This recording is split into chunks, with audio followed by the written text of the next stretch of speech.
Bonjour et bienvenue. Aujourd'hui, je ne vais pas faire de vidéo, mais plutôt un podcast.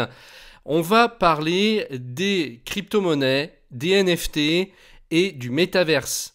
Alors pour certains, ça va peut-être paraître du chinois, sauf pour ceux qui me suivent depuis un moment, qui ont regardé mes vidéos sur les cryptos, donc tout ce qui concerne le Bitcoin, qui est une crypto-monnaie, je le rappelle, pour ceux qui ne le sauraient pas. Aujourd'hui, on va aller plus loin. Parce que je pense qu'il y a une grande méconnaissance de tout ça. Il y a un choix à faire aujourd'hui qui s'impose. On est en 2022 et moi je fais le pari qu'en 2025, les crypto-monnaies auront pris une importance capitale comme Internet est arrivé à peu près en 2000. C'est-à-dire qu'en 2000, on avait déjà pas mal de gens qui s'y étaient mis, mais loin d'être la majorité. Le haut débit commençait à faire son apparition.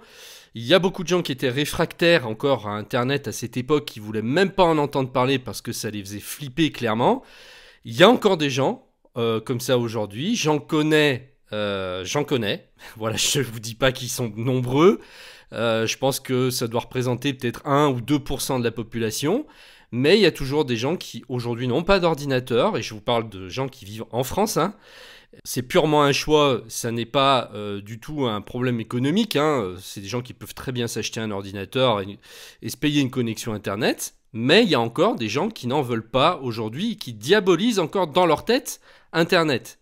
Alors souvent, ce sont les anciennes générations. C'est vrai que c'est quand même un petit peu plus rare de trouver quelqu'un aujourd'hui qui a 20 ou 25 ans et qui n'aurait pas au moins une tablette, du moins en France, et plus généralement en Occident.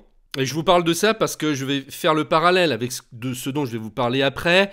Aujourd'hui, le Bitcoin, pour la majorité des gens, c'est quelque chose de curieux qu'ils ne comprennent pas, ou pas vraiment, même s'ils savent à peu près ce que c'est une monnaie virtuelle. Il y en a beaucoup qui ne savent pas comment ça fonctionne, et qui n'ont pas eu l'élan d'y aller encore, et qui attendent. Et c'est peut-être justement l'erreur.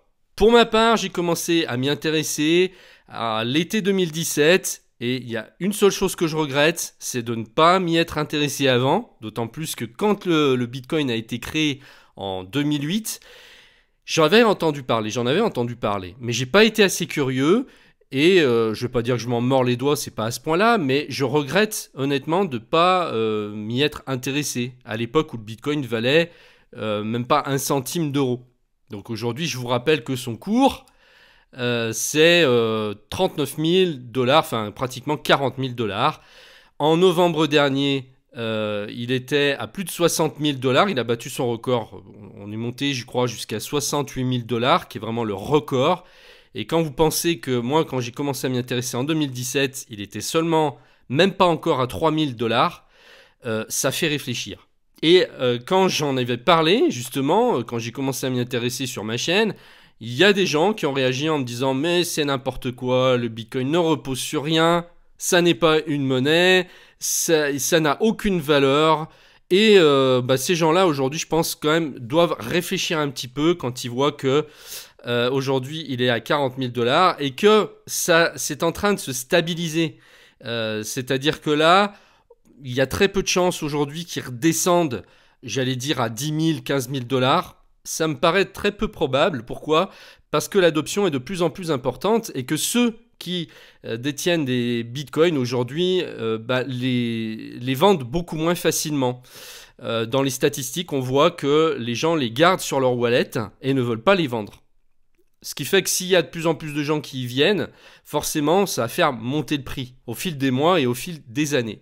Donc ce que je voulais vous dire, c'est qu'il y a un choix à faire aujourd'hui. Soit vous pouvez tourner le dos et vous dire non, ça m'intéresse pas. Soit vous vous dites ok, depuis le temps que j'en entends parler, c'est peut-être le moment que je m'y intéresse vraiment pour pas être largué. Ne serait-ce que pour ça, parce qu'encore une fois, je vais faire la comparaison avec Internet. Vous pouvez vous en désintéresser, mais le problème, c'est que la réalité va vous rattraper, comme Internet a fait. Tous ces gens au début qui ne voulaient pas en entendre parler, en avaient peur. Ils se sont fait rattraper par la réalité qui fait qu'aujourd'hui, sans Internet, on ne fait plus grand-chose. Eh bien, je fais le pari que d'ici 2025 et 2030, le Bitcoin et les crypto-monnaies feront partie intégrante de notre vie. Et que ceux qui en profiteront le plus, eh bien, ce sont ceux qui s'y seront mis avant les autres. Ça paraît logique et qui auront aussi saisi les meilleures opportunités. Donc là, moi, je ne suis pas là pour vous donner des conseils financiers. C'est pas du tout mon travail. Moi, je ne fais que de la technique et j'aide les gens en fait à comprendre comment, par exemple, acheter du Bitcoin. Mais je vous dis pas quoi acheter, quelle crypto-monnaie, sur lesquelles crypto-monnaies investir, etc. C'est pas mon travail. Moi, je vais vous expliquer comment acheter du Bitcoin. Effectivement, j'ai déjà fait des vidéos, plusieurs sur cette chaîne. Je vais vous expliquer comment envoyer des Bitcoins à quelqu'un sur un autre wallet ou transférer vous-même des cryptos d'une plateforme d'échange à une autre ou bien convertir des Bitcoins en euros ou dans une autre crypto-monnaie. Moi, c'est mon job ici. Et plus le temps va passer, plus je vais en faire une spécialité parce que personnellement, ça me passionne, la technologie me passionne. Et j'ai décidé d'ouvrir une newsletter spécialisée sur le sujet pour tous les gens qui seront intéressés. Comme ça va me permettre de cibler davantage mon audimat et de n'envoyer les informations uniquement aux gens qui sont intéressés. Donc si vous êtes dans ce cas, eh bien j'ai mis un lien en dessous de la vidéo, vous cliquez dessus, vous vous inscrivez dans cette nouvelle newsletter, vous allez recevoir des news régulièrement donc sur les crypto-monnaies, mais pas seulement, on va parler après ici dans ce podcast des NFT. Que sont les NFT? C'est indissociable donc de la blockchain et des crypto-monnaies. Mais je vous donnerai beaucoup plus d'informations donc dans cette newsletter au fur et à mesure. Et il est possible que je fasse plus tard une formation technique sur les crypto-monnaies. Mais pour l'instant, voilà, je vais simplement vous envoyer des informations pour que vous soyez au courant de ce qui se passe et que eh bien, vous ne soyez pas pris par surprise. Ni que vous soyez largué le jour où vous allez en entendre parler dans les médias parce que ça arrivera forcément. En ce moment, dans les médias, on entend quoi? On entend juste que le Bitcoin a baissé, etc. Voilà, c'est toujours négatif, hein. Bah, ça, on est habitué. Mais le jour où le Bitcoin franchira le cap des 100 000 $, là, voilà, on va en entendre parler partout et ça ne sera pas forcément le meilleur moment pour investir. Il n'y a pas d'âge pour s'y intéresser. J'ai donné des cours à des gens de ma famille, à des amis. J'ai un oncle dernièrement à qui j'ai donné un cours qui a 62 ans.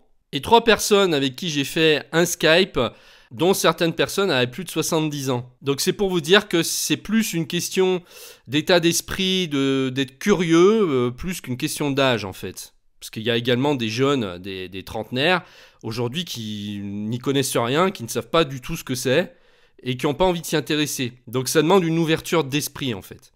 Maintenant, je vais vous parler des NFT. Qu'est-ce que c'est que les NFT?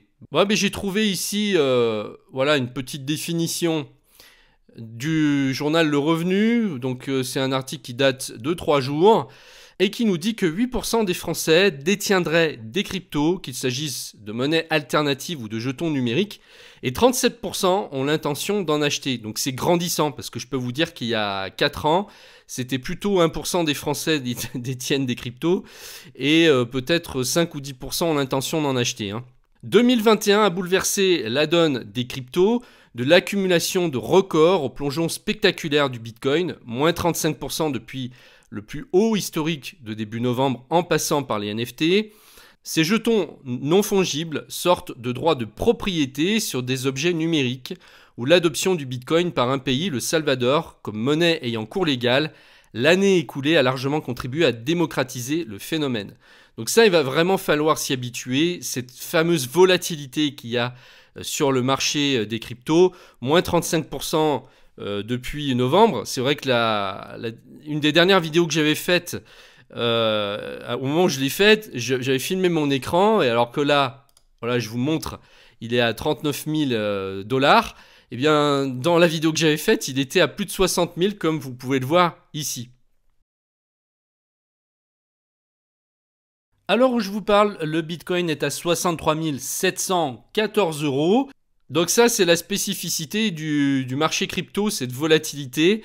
Je pense que ça va être comme ça encore assez longtemps, mais ça finira un jour par se stabiliser, parce que là, pour le moment, vraiment, le marché est trop jeune en fait. Donc il ne faut pas avoir peur de ça. Alors je dis pas qu'il faut faire n'importe quoi, et voilà, mais toutes vos économies dans le Bitcoin, ça serait vraiment très dangereux de faire ça, évidemment, surtout quand on connaît rien au marché financier, qu'on n'a aucune expérience de la bourse, etc. Il faut faire très attention. Mais investir un petit peu, une somme régulière, par exemple, je sais pas, 50, 100 euros par mois dans le Bitcoin, ça peut être une bonne solution parce que là, vous allez acheter à tous les prix. C'est-à-dire que si le Bitcoin baisse, ben, voilà, vous acheterez moins cher. Si le Bitcoin monte, ben, vous allez acheter plus cher. Mais au final, vous allez lisser le prix d'achat et donc diminuer fortement le risque. Et en fait, la volatilité, à ce moment-là, si vous procédez comme ça, vous vous en foutrez en fait. Parce que vous allez regarder à long terme. Alors bien sûr, tout cela dérange le système en place. Pourquoi ? Parce que Bitcoin est un protocole décentralisé. Ce qui fait que c'est comme une monnaie publique qui appartient à personne et à tout le monde. À personne dans le sens où il n'y a pas une entité comme un État qui a le grappin dessus et qui peut faire ce qu'il veut. Et c'est ce qui fait justement tout l'intérêt du Bitcoin. Il n'y a aucun État aujourd'hui qui a la main dessus et qui pourrait faire des règles ou modifier le Bitcoin, en changer les règles, etc. Ça n'est pas possible.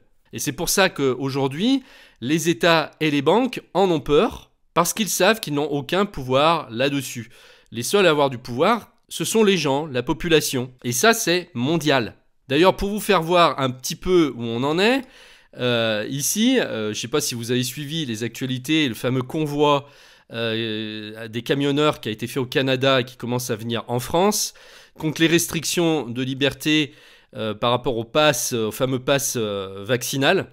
Eh bien, le Premier ministre canadien Justin Trudeau a menacé donc tous ces gens qui participaient à ce convoi de fermer en fait leur compte bancaire. Évidemment, ils ont moyen, en regardant les plaques d'immatriculation des camions, de savoir à qui appartient le camion et donc forcément de bloquer les comptes bancaires. Donc vous imaginez où on en est, mais c'est pas tout. Il a aussi menacé de mettre sur la liste noire les comptes de crypto-monnaies. Donc c'est pour vous dire que ça les dérange grandement. Ils vous en parlent pas. Là actuellement, on n'en entend jamais parler. Vous entendez pratiquement aucun politique vous parler des crypto-monnaies, tout simplement parce qu'ils veulent pas en faire la publicité. Et donc c'est là qu'on voit que ça les dérange. Au moment où vous inquiétez pas, ils n'oublient pas non plus, non seulement ils vous menacent de fermer votre compte bancaire, mais en plus de fermer vos comptes crypto. Donc c'est vraiment que ça les dérange. Maintenant on va parler des NFT et un petit peu du métaverse, mais surtout des NFT parce que le métaverse c'est vraiment quelque chose de trop large.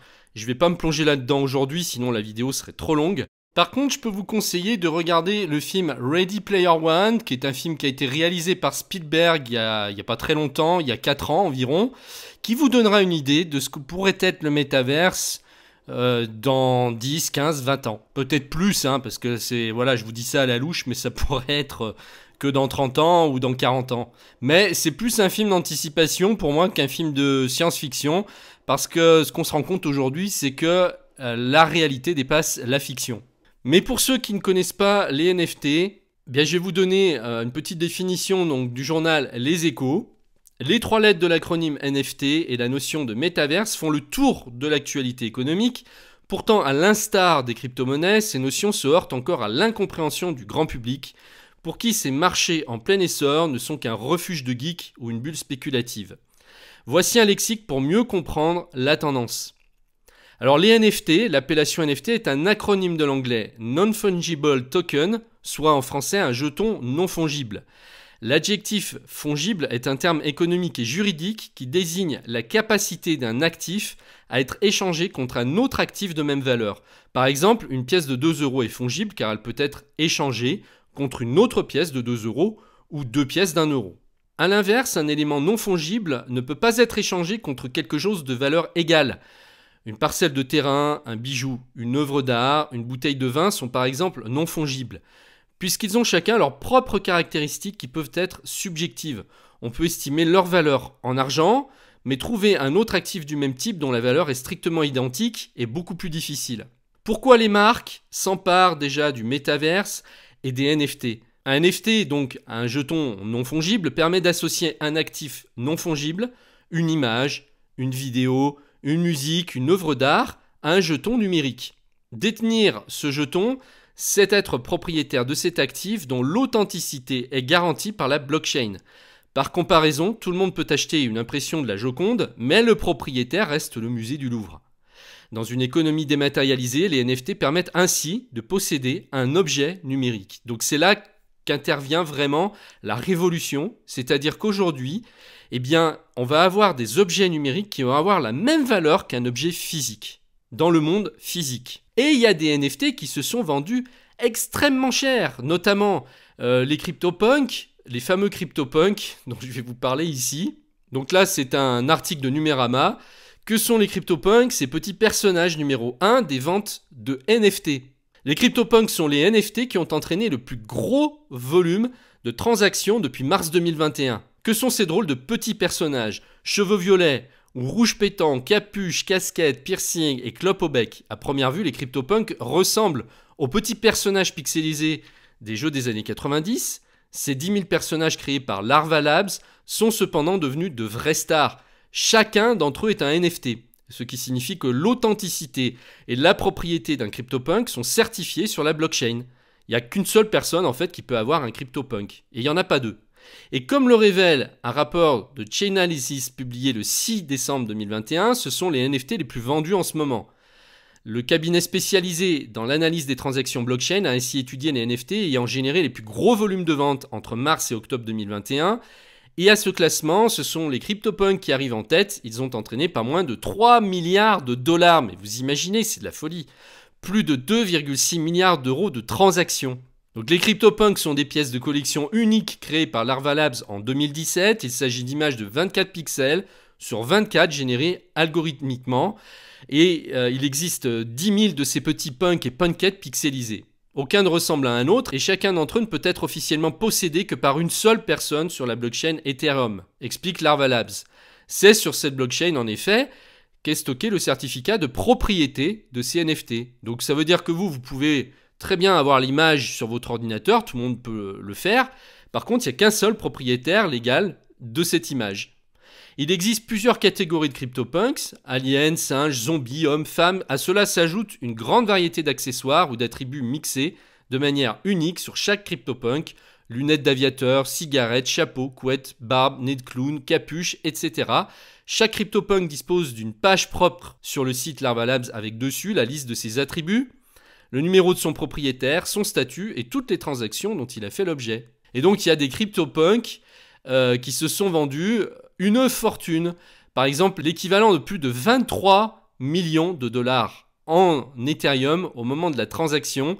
C'est ce qu'a déboursé Deepak Taplial dans le but d'acquérir une pièce de la collection NFT CryptoPunk. La vente du punk pixelisé numéro 5822 a ainsi établi un impressionnant record.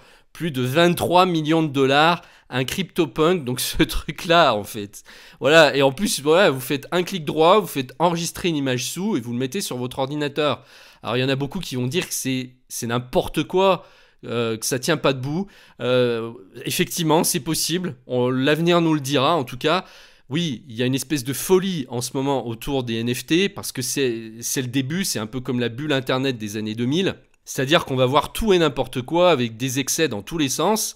Et je ne vous conseille pas forcément d'acheter des CryptoPunks. De toute façon, je pense qu'il y en a très peu d'entre nous qui auraient le loisir de s'en offrir. Mais je sais qu'il y en a à tous les prix. Mais il y a même des boîtes actuellement, des marques qui font exprès d'en acheter à 100 000, 200 000 dollars. Je sais plus, il y avait une boîte, je sais plus son nom, une marque, qui a fait ça, mais juste pour se faire de la pub en fait, pour faire parler d'elle. Et encore, un CryptoPunk à 100 000 dollars, c'est parmi les moins chers. Puisque généralement, ils valent tous 1 million, voire plusieurs millions de dollars. Et celui-ci qui a battu un record, donc plus de 23 millions de dollars. Juste cette petite image pixelisée que même vous êtes capable de faire. Hein. Mais voilà, ça c'est un peu le délire complet. Si je vous parle des NFT, je ne vais pas seulement m'arrêter là pour vous donner une image aussi réductrice. En fait, c'est vraiment le tout début. C'est un peu comme au début d'Internet. Les premiers sites qui sont arrivés sur Internet, il y en avait très peu déjà. Ils ressemblaient strictement à rien. Et peut-être qu'il y a des sites à l'époque qui se vendaient une fortune, c'est très possible, et qui ressemblaient strictement à rien et sur lesquels on pouvait quasiment rien faire. Mais là, pareil, je vais vous donner un exemple de ce que peuvent être les NFT. Moi qui suis passionné de musique et de disques et qui vend des disques sur Internet, eh bien, la révolution qui commence à venir, c'est que maintenant on va pouvoir acheter des disques en NFT, comme c'est le cas sur ce site par exemple. Donc on va avoir la musique dématérialisée avec un vinyle dématérialisé. Donc vous allez avoir tout, la pochette, le disque. Il y a même ici, donc sur ce site qui en vend, donc des bundles où on vous vend également avec le NFT le vinyle physique et la cassette physique. Vous savez que les cassettes reviennent aussi à la mode.